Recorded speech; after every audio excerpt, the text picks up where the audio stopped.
I encounter young men or young women who are struggling with pornography, and I think one of our greatest mistakes is that we talk about pornography only in terms of young men. There are young women who struggle with pornography, not in the same way, not in the same numbers, but it's real. We live in a pornographic culture, and that's one of the things that makes it very difficult to deal with pornography. We've been so inundated with pornography that we're desensitized to pornography, and that line at which we will say that's pornographic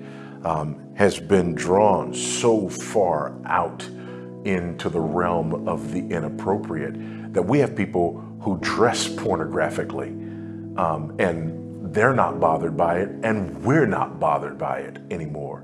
So one thing that I say to people in this area is that we need to recognize that we're living in a pornographic culture. And the reason I say that is because part of dealing with the roots of pornography are acknowledging the fact that we have been desensitized to it, and acknowledging the fact that my problem with pornography, let's say that there's a pornography scale of 1 to 10, and 10 is, full on, I'm engaging in, the worst examples and extremes of pornography. Well, I think culturally, we probably live every day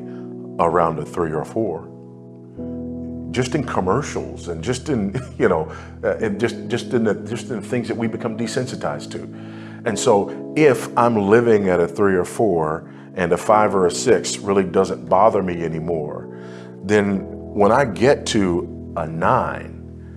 my goal in dealing with somebody who's at a 9 is not to say,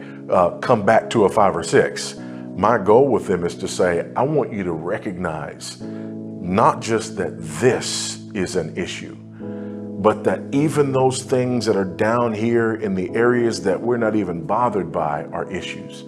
Not so that the person becomes, just afraid of looking around, but so that the person becomes aware of their need for Christ to cleanse their minds, not just of the website where I'm watching pornographic sex, but also of my lack of sensitivity to those everyday examples of pornography that are around me, because to the degree that I go on accepting them and am no longer bothered by them, to that degree, I'm setting myself up so that the leap from that 5 to that 9 is a very short leap. And it's not just so that I won't leap over into the worst of pornography, but it's so that I can understand the dignity inherent in human beings made in the image of God, and how my embrace of a pornographic understanding of my fellow man, my fellow woman, is the embrace of the destruction of their dignity. So that if I see a young woman who is presenting herself in a pornographic way, and that's not bothering me, I've just said something about the dignity of that woman as made in the image of Christ. And until that becomes an issue for me, not in the sense of walking around, sort of with my eyes, blocked off, but in the sense of appropriating God's grace and asking Him to appropriate that grace in me, even at that level. Until I'm there, I'm not really dealing with this issue of pornography. And ultimately, when I come down to it, not only is it that issue of the inherent dignity and value of human beings made in the image of God, the not defrauding my brother and my sister, but also this idolatry